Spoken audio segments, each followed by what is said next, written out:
Good morning, YouTube. This is Myron Golden coming to you with a recorded Bible study. It's a follow-up from the one from last Wednesday. We're going to finish the story about David when he was in the comfort zone, and he was working for Achish, the king of the Philistines, and he wanted to go to battle against Israel, but the princes of the Philistines talked to the king and said, "No way, bruh, no way, Jose, this dude is not going with us today because what if he gets out there in the battle and he decides to switch sides? Isn't this the same David who they sang, David Saul has slain his thousands and David his tens of thousands? He ain't coming." So Achish said, "David, just go back to Ziklag, that little village that I gave you to rule over, and you can come fight in the next battle." David gets back to Ziklag and is burned to the ground. And so his men almost have a mutiny. They cry their eyes out. They're ready to stone David. And then David prays and asks God, should we pursue after this troop? By the way, we talked about the fact that the enemy wants to steal your faith. He wants to steal your family. He wants to steal your future. He wants to steal your fight. And it almost worked. And I know all of us have felt that way sometimes. I know I felt that way sometimes. I felt like I didn't have any more fight left. I felt like I didn't have enough faith left. I don't know if you've ever been there. And I felt like I didn't know if I was going to be able to be, and this may sound odd to some people, but I didn't know if I was going to be able to be that good man who leaves an inheritance to his children's children. Because there was a time in the not so distant past when everything that I had worked to build just kind of collapsed around me. And but disruption always follows intention. That's a pattern. And as long as we're aware of the pattern, we don't have to become discouraged when the disruption follows our intention. So what happened next is David prayed, said, should we pursue after this troop? Will we overtake them? And will we recover our stuff? And God said, no doubt. In fact, I'm going to read it to you in verse 8. It says, David inquired of the Lord, saying, shall I pursue after this troop? Shall I overtake them? And he answered him, pursue, for thou shalt surely overtake them, and without fail recover all. It's really interesting how this story parallels with so many situations that we find ourselves in life. We find ourselves in life.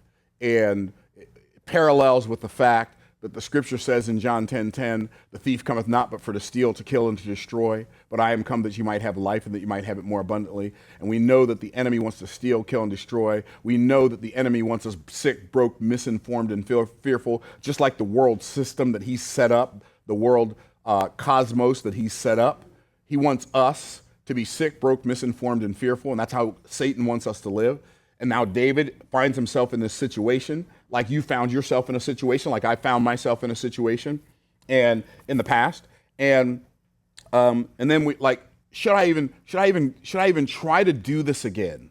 And maybe some of you are right now like sitting on the floor, crying your eyes out at the end of a failed business, or at the end of a failed marriage, or at the end of a broken relationship, or being fired from your job, or bad news from the doctor, or some kind of internal family conflict. But whatever it is a worthwhile life? Is your anointing worth pursuing?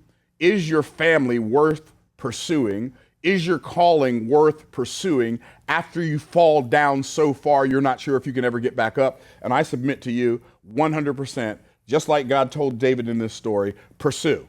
He said, go. Okay, so he said, pursue, for thou shalt surely overtake them. He didn't say, pursue, you might overtake them. He said, you will surely overtake them. When you understand, if you have more persistence than your trouble will eventually lose. Like you have to just decide, like my dad told me when I was a little boy and we were working on this engine, and I was in elementary school and we were trying to take this exhaust manifold off this engine. It had a rusted bolt, and we tried for hours, literally for hours. We started in the morning, we got all the bolts out, this one bolt won't come out, and it's lunchtime. My mom calls us in for lunch. We're working this old raggedy car in our backyard, and I said, Dad, the bolt's not going to come off. He said, oh, it's going to come off. He said, it don't have a choice. I said, oh. He said, you know why it don't have a choice, son? I said, no, sir. He said, because it don't have a brain and we have a brain. So it's going to come off. I was like, wow, it don't have a brain and we have a brain. It's going to come off. And that gave me something, I don't know, it just gave me something inside myself that let me know if I'm working on something that doesn't have a brain, it can't beat me. right? And so he said, yes, pursue. You will no doubt overtake them. Like, stop pursuing your dreams with one foot on the gas and one foot on the brake, worrying about how it's going to turn out. And let us not be weary in well doing, for in due season we shall reap, if we faint not. You know, a lot of people use this verse incorrectly. You've heard the verse before. Be not deceived, God is not mocked, for whatsoever man soweth, that shall he also reap. People always use that verse like, if you sow bad seed, it's going to come back to haunt you. But that's not the context of that verse. The context of that verse is when you sow good seed, it's going to come back to bless you, right? So don't be deceived. God's not mocked. Whatsoever man soweth, that shall he also reap. And here's the interesting thing about the law of sowing and reaping. Number one, you reap what you sow. You reap what you sow. Number two, you reap later than you sow. And a lot of people give up sowing the seed because they don't reap when they sow. God didn't say you reap when you sow. He said you reap what you sow. But not only that, not only do you reap later than you sow, you also reap more than you sow. Because when you plant a seed, the seed doesn't grow another seed, the seed grows a tree.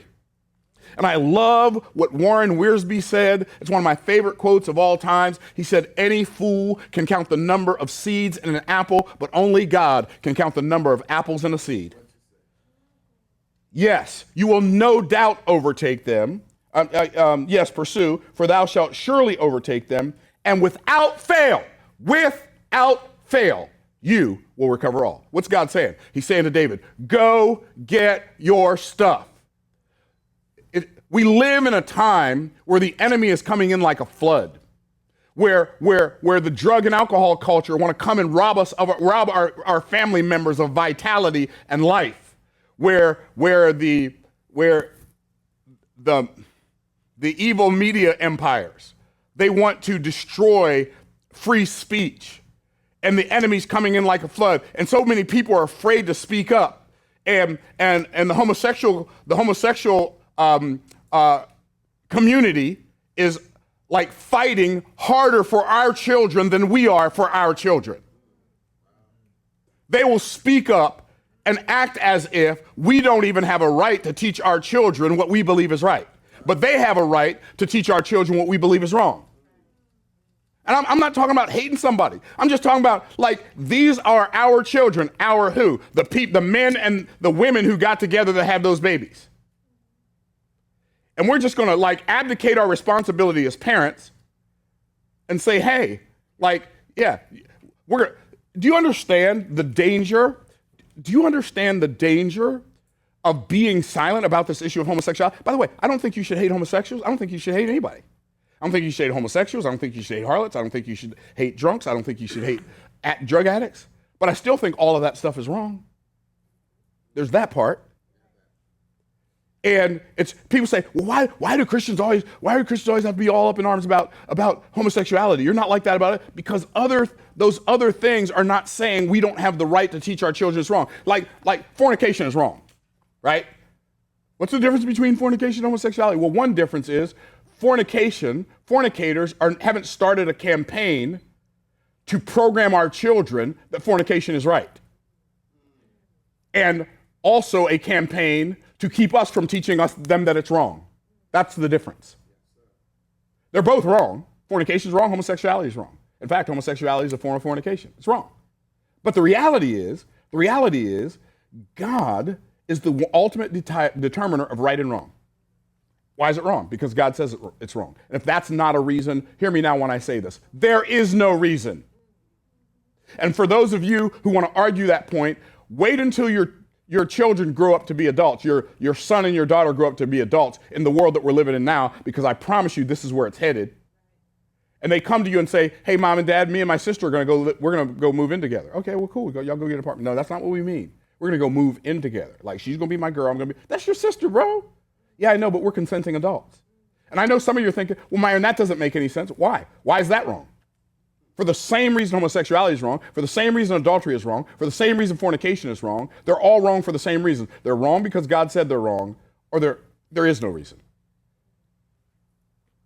You say, what does that have to do with this story? There are so many enemies that are coming after our children. The Amalekites were a picture of the secret sin that they were the ambush. They were the enemy that ambushed Israel when they were coming out of the world to go into coming out of Egypt to go into the promised land. They ambushed the children of Israel, and God said, wipe them out. Saul didn't wipe them out. So now these leftover, this remnant crew of the Amalekites came and burnt David's comfort zone to the ground. By the way, I want you to know something now. Sometimes God will use the enemy in your favor. God will use your enemies to set up your appointing after your anointing. Did I say that too fast?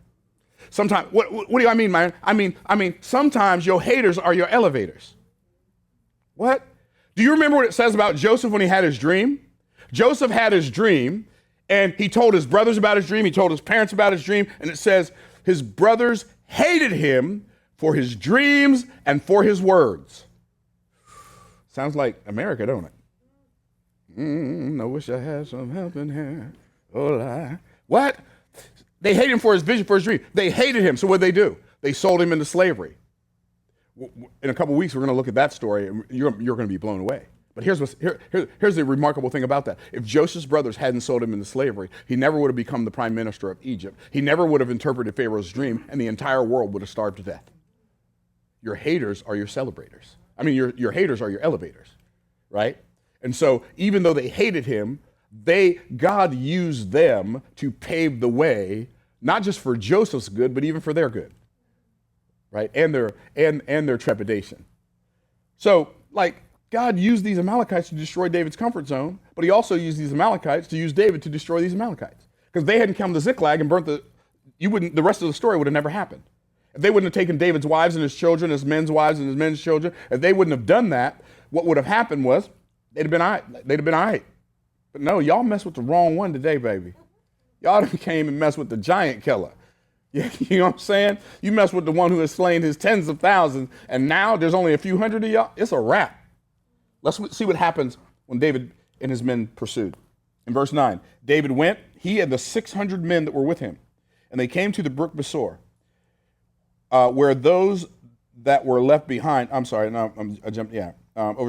went to the brook B.O.S. where the men, 600 men that were with him, came to the brook B.O.S. By the way, the word B.O.S., it means cheerful. They came to the brook of cheerfulness. And I know I stop and give parenthetical statements about everything, but everything reminds me of when we begin to see how these patterns match up, right? So we talked earlier about disruption follows intention. We see that in Genesis chapter 1, right? So intention, what's the intention? In the beginning, God created the heaven and the earth. What's the disruption that followed that intention? And the earth was without form and void, and darkness upon the face of the deep.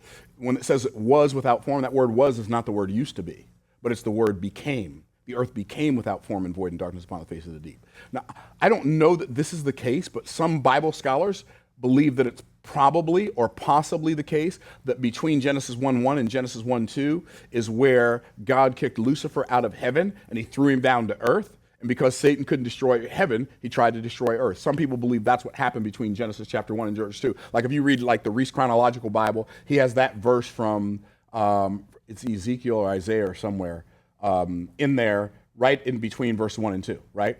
And so, but what happened? The earth was without form and void, and darkness upon the face of the deep. We know that's what Satan does. It was without form. What does that mean? It was deformed. Disruption sometimes shows up in the form of deformity, right? It was without form and void. It was devoid. It was deformed and it was devoid. What's devoid? It was empty. It was empty, right? What does Satan do? He came, he took everything from Ziklag, burned it with fire. It's now empty. And then darkness was upon the face of the deep. Darkness. What is darkness? Darkness is the despair that came over David and his men until they cried, until they had no more power to weep. And his men were in such despair, in such a state of depression that they thought of stoning David. They talked about stoning David. Man, we let this man lead us down here with the Philistines, and now we left our wives to go fight with this crazy king, and now we come back and our wives are gone and our children are gone. Man, I think we should just put him out of our misery right now. 600 men that were with him, and they came to the brook B.O.S, where those that were left behind stayed. David pursued. By the way, there were some of the men who were with David that were so wiped out, they didn't even have enough energy to pursue. So now, here's what's really interesting. All of them had been doing battle beside Achish. They had all been fighting against the enemy. They come back from battle.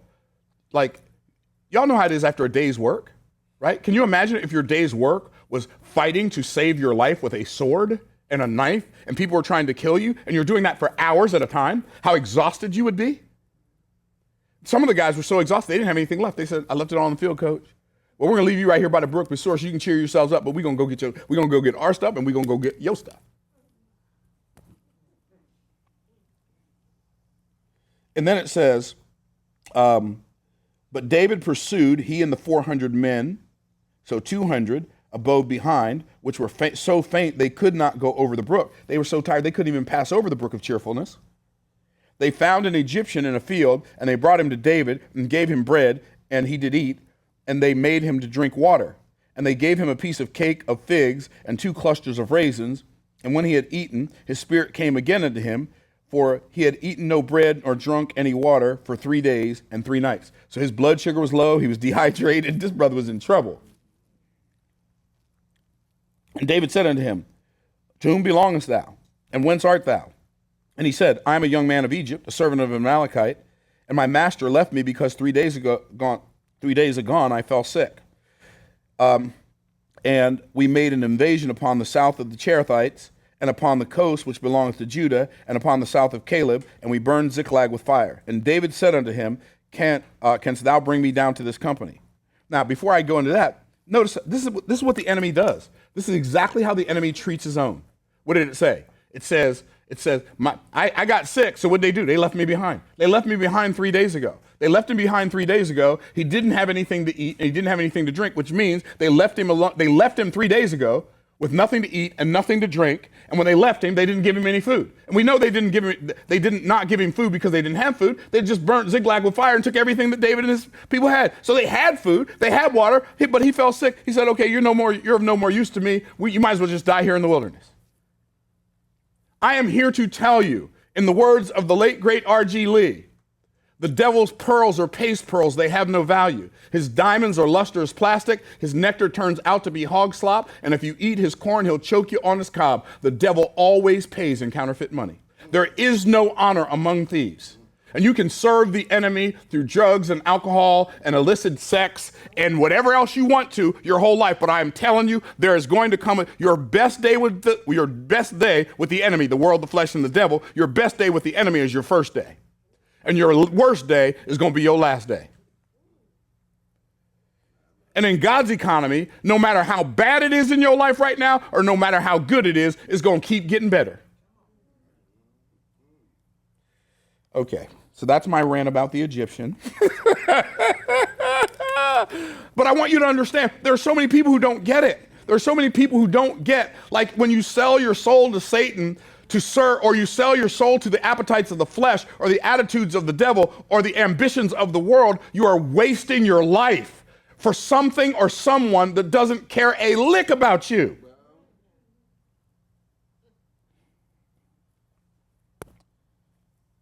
They made him drink water. Okay, these 3 days and nights. Verse 13, and David said unto him, to whom belongs thou? He said, an Amalekite. Okay, verse 14.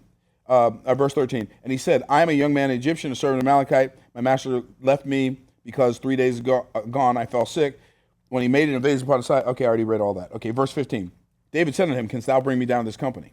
He said, swear unto me by God that thou wilt neither kill me nor deliver me into the hands of my master, and I will bring thee down to this company. I just want y'all to see something here. The best time to negotiate a deal is when the person you're negotiating with needs something and you have it. Now, this Egyptian was smart enough to know my master left me high and dry once, but as long as you promise me you ain't gonna give him a chance to do it again, I'm your dude, I can take you there. And you promise you ain't gonna kill me? And see, here's the problem. The name David means beloved, and David is the king who is the man after God's own heart, but he's an Old Testament archetype of Christ. And I'm here to tell you, most people who don't understand think when they receive Christ as their Savior and they yield to him as Lord, owner, master, they think they're losing something. They're afraid, promise you're not going to No, I am come that you might have life and that you might have it more abundantly. I'm not here to kill you. and I'm certainly not going to give you back to your master. I love what Jesus said. He said to the Father, of all that thou hast given me, I have not lost any. So good. No, I'm not going to deliver you to your master, and I'm not going to kill you. He said, I can bring you down to his company. Cool. And he brought him down, and behold, they were spread abroad upon all the earth, eating and drinking and dancing. Told you they had food and water. Eating and drinking and dancing because of all the great spoil they had taken out of the land of the Philistines and out of the land of Judah. And I love this part. It's really interesting how you fight when you know you can't lose. Like, you got a whole different level of fight game when you know you can't lose. Right. Like when you know it's about to go down and you can't, I'm talking stuff. Don't you see my big brother behind me? Yeah. Right? David knows what it's like to fight and know you can't lose. And the reason David knew he couldn't lose, when he fought his first battle against Goliath, he knew he couldn't lose because God had entered covenant with him through his great granddaddy Abraham. And if you go read Genesis chapter 15, where it talks about God coming to Abram and saying, "Fear not, Abram, I'm your shield and your exceeding great reward." The shield is a type of your protection. The great reward is a type of your provision. Abram says to God, he says, what will you give me seeing I go childless? And this, the steward of my house is this Eliezer of Damascus. But to me you have given no seed. Now you got to understand, Abram was kind of like, Lord, you promised me 10 years ago you were going to give me a seed. You told me that when I was 65. I'm 75. I still don't have no child. See, hey, God's delays are not God's denials. God's delays are God's preparation, where he gets you ready for what he already has ready for you. And so God told Abram, he said, look, here's what you do. Go get a heifer 3 years old, a she-goat 3 years old, a ram 3 years old, a turtle dove, and a young pigeon. Turtle dove and a young pigeon. He said, I want you to kill these animals, and I want you to cut them in pieces, but don't divide the birds. There's so much beautiful symmetry in that. One of these days I'm going to teach on that whole thing, but I don't have time right now. But it's so much beautiful. So Abram cut these animals in pieces, and he put the carcasses in 2 piles, because that's what they did when they entered into covenant. They would kill some animals, and they would put them in piles, and they would walk around between those animals, like 2 people back to back. When they got ready to enter into covenant, they would walk in a figure 8 around those animals. They'd come back face to face, and then they would take a knife in their left hand, cut their right hand, and they would both do that, put their hands together, bind it with a rope. Your blood becomes my blood, my blood becomes your blood, and they would exchange covenant vows. They would exchange covenant names, right? Like if I were going to do this with Pastor Ron Lovell right here, I would say Lavelle. I didn't say it right. Pastor Ron Lavelle. My name would become Myron Ron Golden. His name would become Ron Myron Lavelle. We would exchange covenant names. That's why when a man and a woman get married, the woman takes the man's name, because it's a covenant relationship. It's not a contract relationship, okay? And then they would exchange covenant promises. And the covenant promise is this: I'm going to give everything I have. I'm going to give my time, my effort, my energy, my resources, my knowledge, my wisdom, my wealth, and even my very life, if necessary, to protect you and yours. And then here's the power of the covenant. If I don't keep my word to you, may what happened to this animal happen to me. So when God got ready to enter into covenant with Abram had a whole lot of problems. His name wasn't yet Abraham. Abram had a lot of problems in Genesis chapter 15. He was about to die. Why? Because when he entered that covenant, when he did that figure 8 walk with God, they stand together back to back, they come back in the middle face to face. No man has seen God at any time and lived. So he would have had to die just because he entered covenant with God. Also, he couldn't keep the covenant. So he's in double jeopardy. So what happened? It says, and it came to pass when the sun went down, it was dark, behold. So God made a deep sleep to fall upon Abram, right? Remember somebody else that God made a deep sleep to fall upon? Who was it? Adam in the Garden of Eden. What did he do? He brought him his covenant partner. So he made a deep sleep to fall upon Abram, and here's what it says: behold, when the sun went down, it was dark. Behold, a smoking furnace and a burning lamp that passed between those pieces. What is that? Abram needed a substitute to walk the covenant with God in his place. The smoking furnace is a type of God the Father. It's what it tells us in Exodus when it says that God came down on Mount Sinai. It says the smoke ascended like the smoke of a great furnace. And then, like we talked about in Bible study a couple weeks ago, it talked that Jesus said, I am the light of the world. That burning lamp is a type of God the Son.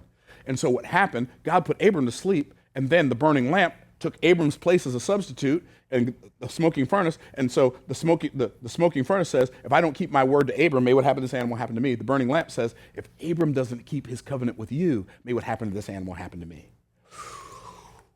This is like the second Old Testament prophecy of Christ dying on the cross. This is the second prophecy of that happening. The first one was in Genesis chapter 3.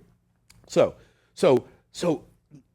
David remembered what God told Abram. Here's what he said. I'm going to bless you in ways you can't bless yourself. I'm going to give you things you can't get yourself. I'm going to make you something you can't make yourself. I'm going to take the source of your shame and make it the source of your fame. I'm going to bless those that bless you, and I'm going to curse those that curse you, and in you all the families of the earth will be blessed. Boom. Soon as David heard Goliath swearing against the armies of Israel, he knew Goliath couldn't win. I can't lose. So what happened? The very same enemy that caused everybody else to run away caused David to run towards that enemy. See, you have a different level of fight when you know you can't lose. Like the level of fight you have when you know you can't lose. Yeah, come on.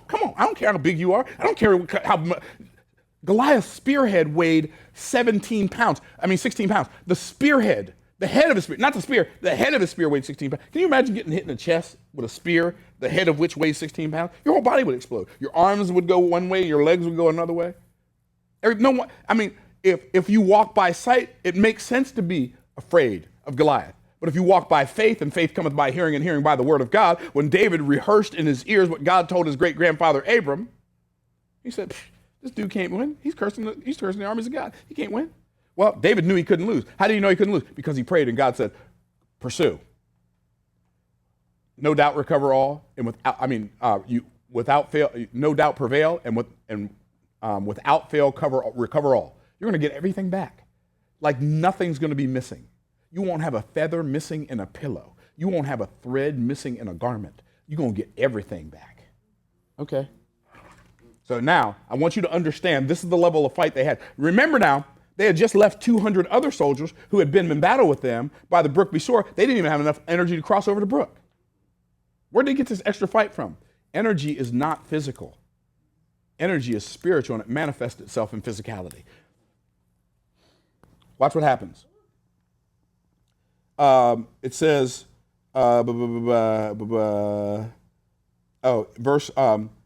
him down, they were spread dancing, verse 16. And when he had brought them down, behold, they were spread abroad upon all the earth, eating and drinking and dancing because of all the spoil that they had taken out of the land of the Philistines and out of the land of Judah. And David smote them. David, how long are you going to put the whipping on them? From the twilight even unto the evening of the next day. That's a lot of whoop.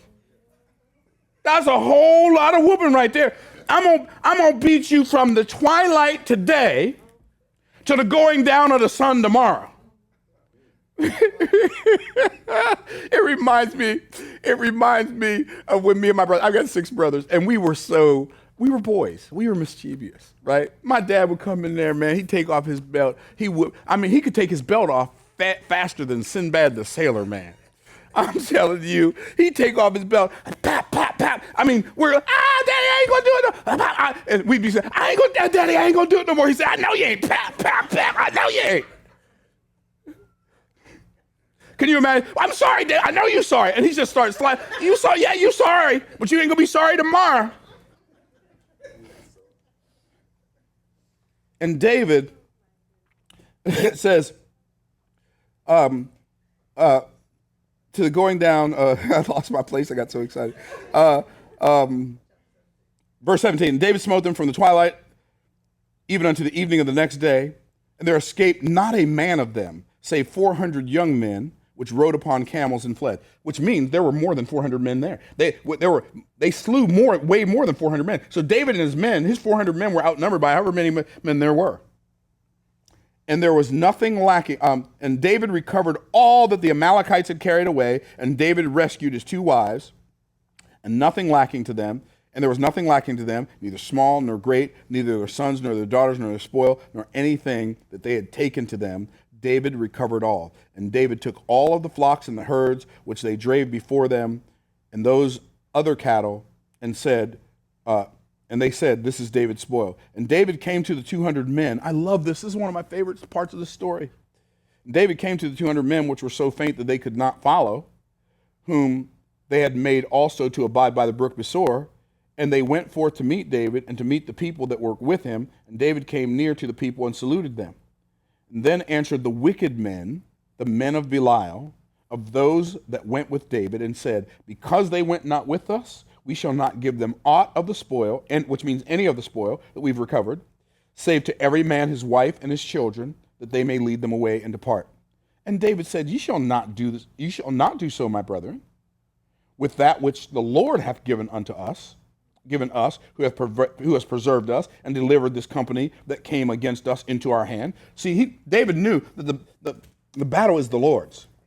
Some trust in chariots, some trust in horses, but we will remember the name of the Lord our God. He said, you ain't doing this. And then it says, verse 24, for who will hearken unto you in this matter?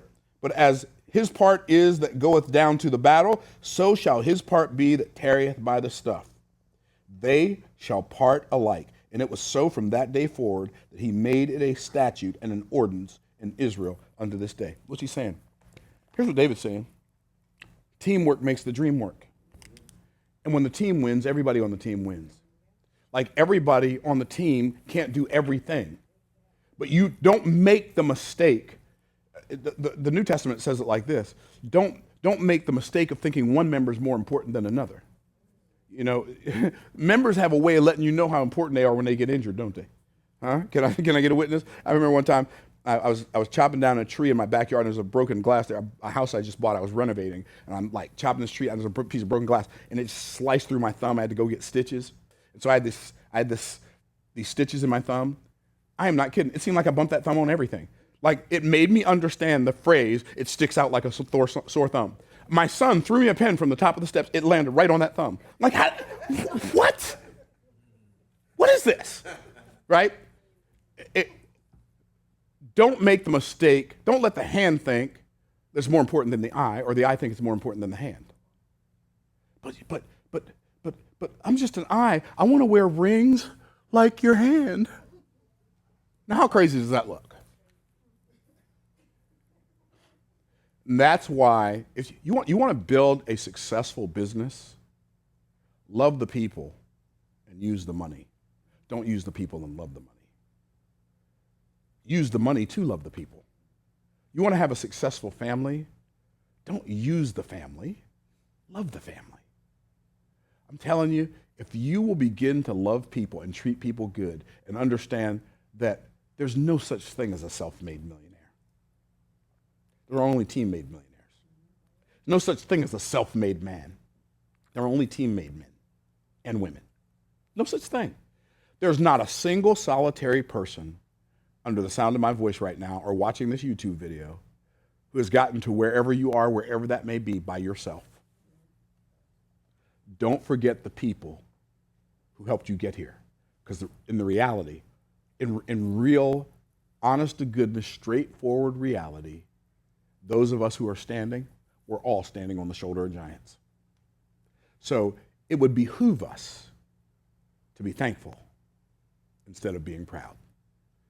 I hope this helps you in some way, shape, or form to empower you to not give up on your dream, not give up on your journey, don't give up on your anointing that is for an appointing, but pursue, overtake, recover all, go get your stuff. If you like this video, like it, share it, comment on it, subscribe, and anything else YouTube you can think of, do that too. Peace out, Cub Scouts. I'll see you on the next video.